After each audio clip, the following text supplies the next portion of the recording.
تو ایک دن سرکار نے فرمایا، حضرت انس بن مالک کہتے ہیں حضور نے فرمایا بھی سارا دن نہ بیٹھے رہا کرو، وقفے سے ملا کرو، وقفے سے محبت بڑھتی ہے، وقفے سے ملا کرو محبت بڑھتی ہے۔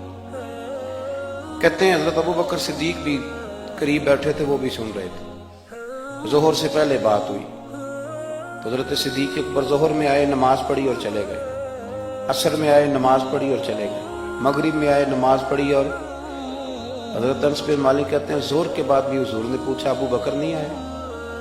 دیکھ بھی لیا ہے، آئے بھی ہیں، لیکن فرمایا وہ تو نماز میں آیا تھا نا، ادھر نہیں آیا۔ عصر کے بعد پھر پوچھا ابو بکر نہیں آئے؟ آپ ذرا کبھی اس لذت کو محسوس تو کریں، ذرا دیکھیں تو صحیح ہے کیا ہو رہا۔ تیسری دفعہ مغرب کے بعد پوچھا انس یار ابو بکر نہیں آیا؟ تو حضرت انس بن مالک کہتے ہیں میں خادم تک قریب رہتا تھا، میں دوڑا گیا ابو بکر کے دروازے پہ دستک دی، میں نے کہا کیا کرتے ہو؟ حضور نے 3 دفعہ پوچھ لیا آئے نہیں، کہتے صدیق اکبر دوڑے آئے، حاضر خدمت ہوئے، حضور حکم ہو۔ کہا یار تو سارا دن میرے پاس بیٹھا ہی نہیں، تو آیا ہی نہیں، تو نظر ہی نہیں آیا۔ عرض کی حضور آپ نے تو فرمایا تھا وقفے سے ملا کرو محبت بڑھتی ہے۔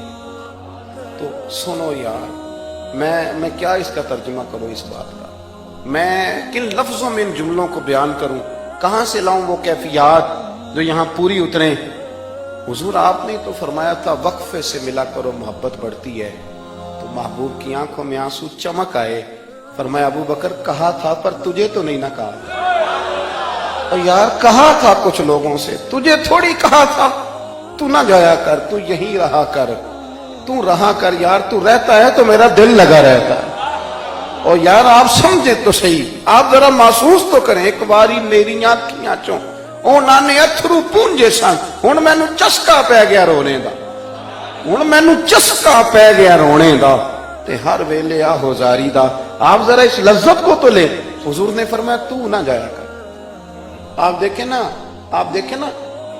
آپ نے بات سنی ہوئی ہے، صرف اشارہ دینا ہے۔ حضرت صدیق اکبر نے یہ نہیں کہا تھا کہ لے جانا اور میری بڑی مقام ہے، حضور تمہیں پتہ ہے میرے بارے میں کیا کیا کہا کرتے تھے، مجھے گنبد میں دفن کر دینا، یہ نہیں کہا۔ فرمایا لے جانا، دروازے پہ رکھ دینا، اگر دروازہ کھول دے، انہوں نے خالی دروازہ کھولنے کی بات کی تھی، تفسیر کبیر ساری پڑھ لیں، اگر دروازہ کھول جائے تو دفن کرنا، ورنہ جنت البقیع میں۔ فرمایا میں اس پہ بھی راضی ہوں، جنت البقیع میں دفن کر دینا۔ لیکن مولا علی کہتے ہیں ہم نے تو صرف رکھا تھا، اور ہم نے عرض کی حضور ابو بکر حاضر ہے۔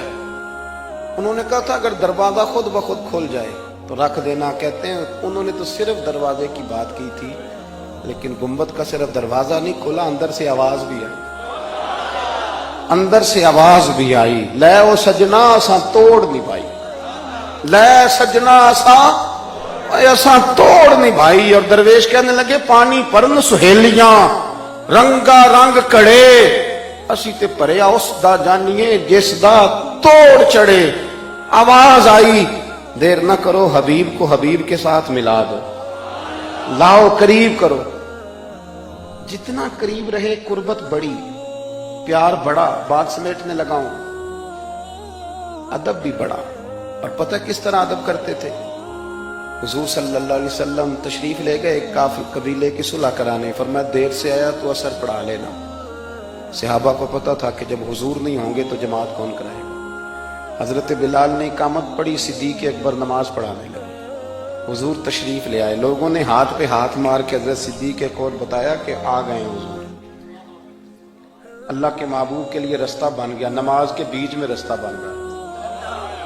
صفیں توڑ رہے ہیں صحابہ، حضور کو رستہ دے رہے ہیں، صفیں ٹوٹتی رہی پر نماز کسی کی بھی نہیں ٹوٹی، صفیں ٹوٹتی رہی نماز نہیں ٹوٹی۔ حضور پہلی صف میں پہنچ گئے تو جناب صدیق اکبر نے ایک قدم پیچھے ہٹایا۔ ہم نے سنا ساری زندگی یہی ہے کہ حکم آ جائے تو وہ ادب پر فوقیت رکھتا ہے۔ ایک قدم حضرت صدیق اکبر نے پیچھے ہٹایا تو حضور نے فرمایا ابو بکر نماز پڑھاؤ۔ انہوں نے ایک اور پیچھے ہٹایا، ابو بکر نماز پڑھاؤ۔ تیسری دفعہ نا حضور نے پھر حکم دیا تو وہ پچھلی صف میں آ گئے۔ وہ دور بیٹھے تھے خواجہ غلام فرید، وہ کوٹ مٹھن میں، کہنے لگے نماز پڑھا کہ میں تیں ول ویکھاں،